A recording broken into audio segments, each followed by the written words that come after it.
Hello friends, आज हम इस वीडियो में मुगलों का पतन एवं स्वायत्त राज्यों का उदय से संबंधित कुल 52 प्रश्नों को देखेंगे। तो चलिए फिर शुरू करते हैं। आज का पहला प्रश्न है, औरंगजेब की मृत्यु के उपरांत उसका कौन सा पुत्र सिंहासन पर बैठा था? तो ये व्यक्ति कौन था? ऑप्शन नंबर बी यहाँ पे बिल्कुल सही है, यानी कि मुअज्जम। ठीक है। नेक्स्ट है आपका, औरंगजेब की मृत्यु के समय मुगल साम्राज्य कितने प्रांतों में विभाजित था? औरंगजेब की जो मृत्यु हो गई थी तो उस समय मुगल साम्राज्य कितने प्रांतों में विभाजित था?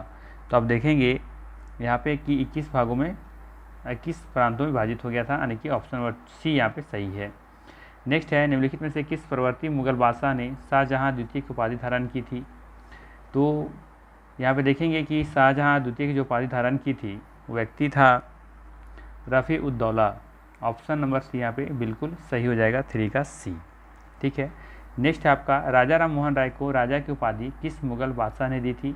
तो ये दिए थे आपका अकबर द्वितीय ने। ऑप्शन नंबर ए यहाँ पे बिल्कुल सही है। और हम जानते हैं कि राजा राम मोहन राय ने सती प्रथा का भी स्थापना की थी। ठीक है। आप कमेंट करके बताइए मुझे कि स्थापना किस वर्ष किए थे।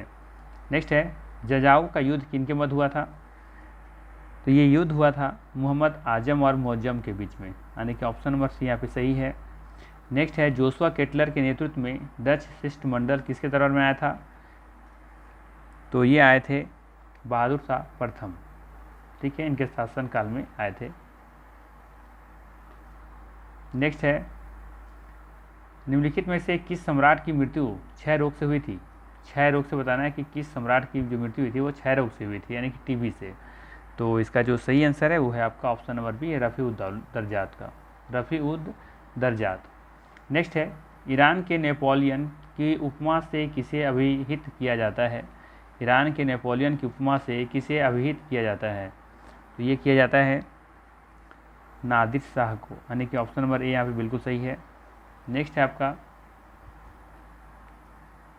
किसके शासनकाल में 1716 ईस्वी में बहादुर शाह को की दिल्ली में फांसी दी गई थी? बताना है कि किसके शासनकाल में 1716 ईस्वी में बंदा बहादुर था, बंदा बहादुर को दिल्ली में फांसी दी गई थी। ठीक है। तो इसका जो सही आंसर है वो है फर्रुखसियार। इन्हीं के शासनकाल में 1716 ईस्वी में बंदा बहादुर को दिल्ली में फांसी दी गई थी। नेक्स्ट है 10 number, fall of the Mughal empire किसकी पुस्तक है? फॉल ऑफ मुगल एम्पायर, यहाँ पे जो मुगल जो साम्राज्य है जो पतन होता है उनके इसके बारे में लिखा गया है इस पुस्तक में। इस पुस्तक को किसने लिखा है? तो इस पुस्तक को लिखने वाले व्यक्ति हैं अदुनाथ सरकार। ऑप्शन नंबर ए यहाँ पे बिल्कुल सही है। नेक्स्ट है, मुगल बादशाह आलमगीर द्वितीय के समय पंजाब में सूबेदार एक महिला थी। मुगल बादशाह आलमगीर द्वितीय के समय पंजाब में सूबेदार एक महिला थी जिसका नाम था, क्या नाम था? तो उनका नाम था मुगलानी बेगम। ऑप्शन नंबर सी यहाँ पे बिल्कुल सही है। नेक्स्ट है, वह एकमात्र मुगल सम्राट कौन था जिसने अपने नाम के पहले सैयद उपाधि धारण की थी? तो ये थे मुअज्जम। ऑप्शन नंबर बी यहाँ पे बिल्कुल सही हो जाएगा।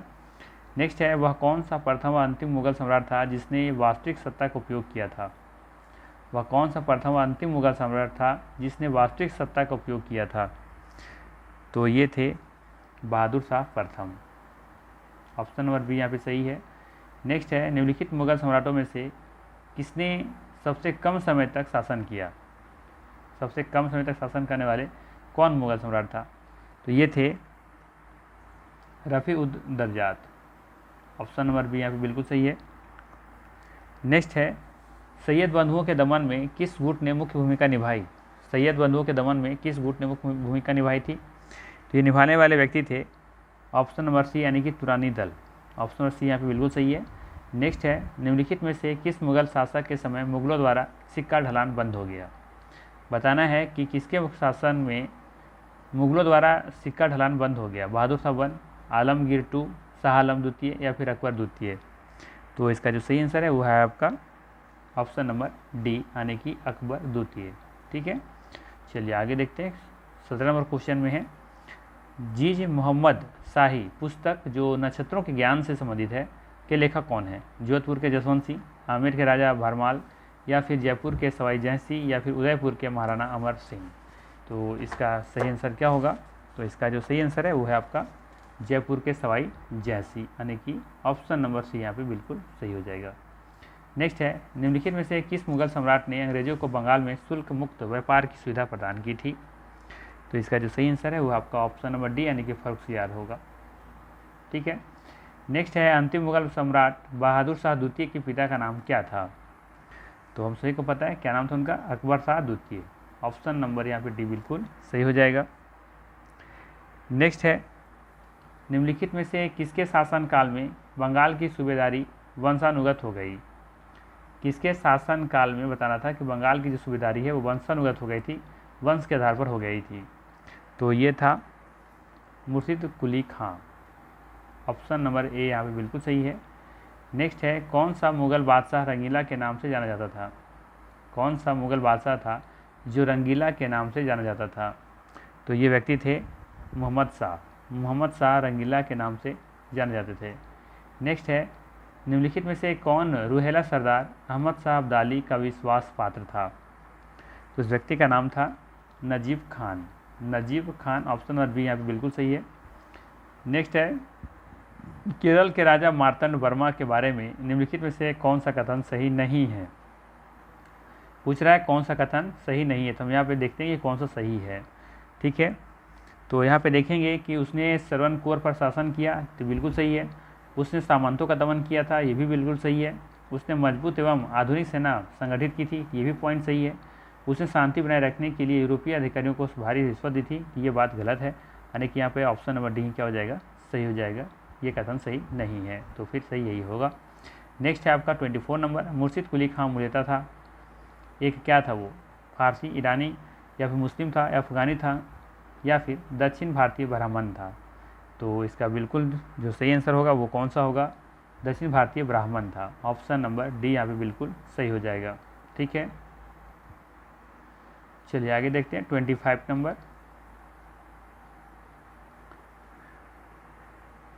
आद्योलिखित मराठा शासकों में किसका साम्राज्य विस्तार सर्वाधिक था? शिवाजी, बालाजी बाजीराव, बालाजी विश्वनाथ या बालाजी बाजीराम प्रथम? तो इसका सही आंसर कौन सा होगा? इसका सही आंसर हो जाएगा आपका बालाजी बाजीराव, यानी कि ऑप्शन नंबर बी यहाँ पे बिल्कुल सही है। नेक्स्ट है, मुगल सम्राट औरंगजेब से भेंट करने के लिए शिवाजी किस स्थान पर गए थे? मुगल सम्राट जो औरंगजेब थे, तो औरंगजेब से भेंट करने के लिए शिवाजी किस स्थान पर गए थे? अजमेर, आगरा, दिल्ली या फिर लाहौर? तो ये गए थे आगरा। ठीक है, शिवाजी किस स्थान पर गए थे? तो आगरा गए थे औरंगजेब से भेंट करने के लिए। नेक्स्ट है, अवध के किस सरदार ने विष खाकर आत्महत्या कर ली थी? बताना है अवध के कौन सा सरदार था जो जहर खा करके आत्महत्या कर लिया था? तो ये व्यक्ति थे सयादत खां। सयादत खां, यानी कि ऑप्शन नंबर सी यहाँ पे सही है। नेक्स्ट है, निम्न में से सर्वप्रथम कौन सा किला शिवाजी ने जीता था? निम्न में से सर्वप्रथम कौन सा किला शिवाजी ने जीता था? तो ये था तोरण का किला। ऑप्शन नंबर सी यहाँ पे सही है। नेक्स्ट है, बंगाल के किस नवाब ने यूरोपियों की तुलना मधुमक्खियों के छत्ते से की थी? बताना है बंगाल के किस नवाब ने यूरोपियों की जो तुलना है वो मधुमक्खियों से छत्ते से की थी, मधुमक्खियों के छत्ते से की थी? वो बंगाल का कौन सा नवाब था? तो बंगाल का वो नवाब का नाम था अलीवर्दी खां, यानी कि ऑप्शन नंबर सी यहाँ पे सही है। नेक्स्ट है, निम्नलिखित में से बंगाल का वह कौन सा नवाब था जिससे मराठों ने नजराना वसूल किया था? तो ये व्यक्ति थे अलीवर्दी खां। ऑप्शन नंबर सी यहाँ भी सही है। नेक्स्ट है 31 नंबर, बंगाल के शासक मुर्शिद कुली जाफर खां एवं अंग्रेजी ईस्ट इंडिया कंपनी के बीच विवाद का सर्वप्रमुख यानी कि जो मेन कारण था, जो प्रमुख कारण था, मेन कारण था, वो क्या था? तो यहाँ पर देखेंगे जो मेन कारण था वो था कि मुगल बादशाह फर्रुखसियार द्वारा 1717 में जारी फरमान की मुर्शिद अली जाफर खां एवं ब्रिटिश कंपनी द्वारा अलग अलग व्याख्या करना, यानी कि ऑप्शन नंबर ए यहाँ पे बिल्कुल सही है। ठीक है, नेक्स्ट है आपका, पानीपत के तृतीय युद्ध में मराठों के विरुद्ध अवध के शासक शुजा-उद-दौला ने किस कारण अब्दाली को सहयोग दिया था? क्या कारण था? अपने साम्राज्य की सुरक्षा के लिए, मित्रतावश, या फिर कुछ भूभाग प्राप्त कर लेने की लालसा से, या फिर उसमें से कोई नहीं? तो यहाँ पर देखेंगे कि अपने साम्राज्य की सुरक्षा के लिए ये जो शुजा-उद-दौला ने अब्दाली को सहयोग किया था, यानी कि ऑप्शन नंबर ए यहाँ पे बिल्कुल सही हो जाएगा। ठीक है, चलिए नेक्स्ट देखते हैं 33 नंबर। तीसरे आंग्ल मैसूर युद्ध को रोकने के लिए टीपू सुल्तान ने अंग्रेज़ों के साथ कौन सी संधि की थी? तीसरा आंग्ल मैसूर युद्ध जो होता है तो उसको रोकने के लिए टीपू सुल्तान ने अंग्रेज़ों के साथ कौन सी संधि की थी? तो ये संधि था श्रीरंगपट्टनम की संधि। श्रीरंगपट्टनम की संधि होता है यहाँ पे। ऑप्शन नंबर बी बिल्कुल सही हो जाएगा। 1757 में सिराजुद्दौला किसके द्वारा पराजित किया गया था? तो 1757 में सिराजुद्दौला जो है वो पराजित किससे होते हैं? क्लाइव से। क्लाइव हो जाएगा यहाँ पे। ऑप्शन नंबर सी बिल्कुल सही हो जाएगा। प्लासी का जो युद्ध होता है उसमें क्लाइव से सिराजुद्दौला पराजित हो जाता है।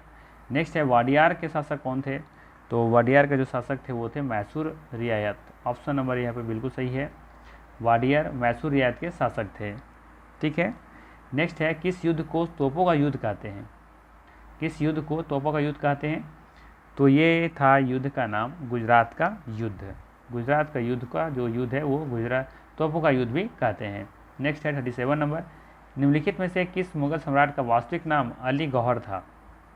बताना है कि किस मुगल सम्राट का वास्तविक नाम जो था वो अली गौहर था। तो ये व्यक्ति थे शाह आलम द्वितीय। शाह आलम द्वितीय का वास्तविक नाम क्या था? अली गौहर। नेक्स्ट है 38 नंबर, निम्नलिखित में से अवध के स्वायत्त राज्य का संस्थापक कौन था? यहाँ पे जो सही आंसर है वो है आपका सादत खां बुरहान उल मुल्क। ऑप्शन नंबर बी यहाँ पे बिल्कुल सही हो जाएगा। ठीक है, याद रखना आपको कि अवध के स्वायत्त राज्य का संस्थापक कौन था? तो ये व्यक्ति थे सादत खां बुरहान उल मुल्क। नेक्स्ट है 39 नंबर, ईस्ट इंडिया कंपनी के नेतृत्व में रॉबर्ट क्लाइव का उत्तराधिकारी निम्नलिखित में से कौन था? ईस्ट इंडिया कंपनी नेतृत्व में बताना है कि रॉबर्ट क्लाइव का उत्तराधिकारी निम्नलिखित में से कौन था? तो उनका जो उत्तराधिकारी थे वो थे Hasting, Warren Hasting. Option number C यहाँ पे बिल्कुल सही हो जाएगा। नेक्स्ट है 40 नंबर क्वेश्चन में कि प्लासी के युद्ध के बाद भारत के लिए शाश्वत दुख की काली रात का आरंभ हुआ, यह किस बांग्ला कवि का कथन है? प्लासी के युद्ध जब 1757 हुआ था तो उसके बाद भारत के लिए शाश्वत दुख की काली रात का आरंभ हुआ था, यह किस बांग्ला कवि का कथन है? ये आपको बताना है।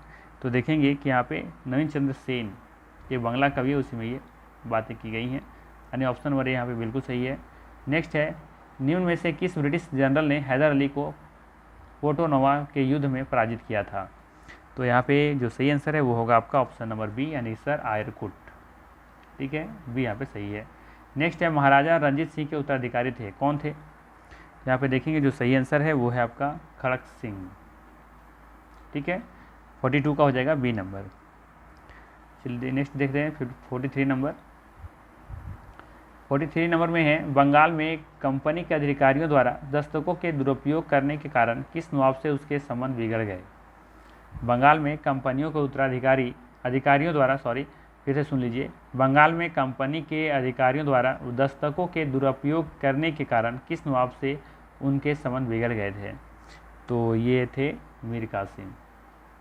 ठीक है, ऑप्शन डी यहाँ पे सही है। नेक्स्ट है 44 नंबर, निम्नलिखित में से किस काल में ब्लैक होल की घटना हुई थी? बताना है आपको कि किसके काल में ब्लैक होल की घटना हुई थी? मीर जाफ़र, नजमुद्दौला, अली वर्दी खां या सिराजुद्दौला? तो यहाँ पे देखेंगे जो सही आंसर है वो है आपका सिराजुद्दौला। ऑप्शन नंबर यहाँ पे डी सही है। नेक्स्ट है निम्नलिखित भारतीय शासकों में कौन था जिसने विदेशों में आधुनिक पद्धति से दूतावास स्थापित किए थे? तो इसका जो सही आंसर है वो है आपका option number D Tipu Sultan. ठीक है, नेक्स्ट है किस मुगल सम्राट ने राजा जयसिंह को स्वाई की उपाधि दी थी? बताना आपको राजा जो जयसिंह थे उनको स्वाई की उपाधि किसने दी थी? तो ये उपाधि देने वाले व्यक्ति थे Jahandar Shah. Option number C यहाँ बिल्कुल सही है। नेक्स्ट है नृत्य निर्माता किंग मेकर के रूप में किन्हें कहा जाना जाता है? तो किंग मेकर के रूप में जाना जाता है सैयद बंधुओं को। ऑप्शन नंबर डी यहाँ पे सही है। नेक्स्ट है 48 नंबर, निम्नलिखित में से किसे जाटों का अफलातून एवं जाटों का आदरणीय व विद्वान व्यक्ति कहा जाता था? चूड़ामन को, बदन सिंह को, सूरजमल को, इनमें से कोई नहीं। यहाँ पे देखेंगे जो सही आंसर है वो है आपका ऑप्शन नंबर सी सूरजमल को। नेक्स्ट है 49 नंबर, अवध, हैदराबाद, भरतपुर, रुहेलखंड एवं फर्रुखाबाद किस मुगल शासक के समय में स्वतंत्र हुआ? तो यहाँ पे देखेंगे जो सही आंसर है वो है आपका मोहम्मद शाह रंगीला, यानी कि ऑप्शन नंबर बी यहाँ पे बिल्कुल सही हो जाएगा। नेक्स्ट है किस राज्य के शासक नवाब वजीर कहलाते थे? किस राज्य के शासक नवाब वजीर कहलाते थे? तो देखेंगे इसका जो सही आंसर है वो है अवध के नवाब। ऑप्शन नंबर यहाँ पे बिल्कुल सही है। नेक्स्ट है 51 नंबर। 51 नंबर में कह रहा है कि 1787 ईस्वी में टीपू सुल्तान ने अपनी राजधानी कहाँ पर स्थापित की थी। 1787 ईस्वी में टीपू सुल्तान ने अपनी जो राजधानी कहाँ पर स्थापित की थी आपको बताना है। तो ये थे श्रीरंगपट्टनम। ऑप्शन नंबर यहाँ पे बिल्कुल सही है। और आज का अंतिम प्रश्न है, हैदर अली की मृत्यु 1782 ईस्वी में हो जाता है, किस युद्ध के दौरान हुआ था, ये आपको बताना है। हैदर अली की मृत्यु किस युद्ध के दौरान हो गई थी 1782 में। तो देखेंगे यहाँ पे कि उनका जो मृत्यु हो जाता है वो द्वितीय आंग्ल मैसूर युद्ध में हो जाता है। तो ऑप्शन नंबर भी यहाँ पे बिल्कुल सही हो जाएगा। ये थे मोस्ट इम्पोर्टेंट 52 क्वेश्चन। ठीक है, तो चलिए फिर मिलते हैं हम लोग नेक्स्ट वीडियो में। Thank you.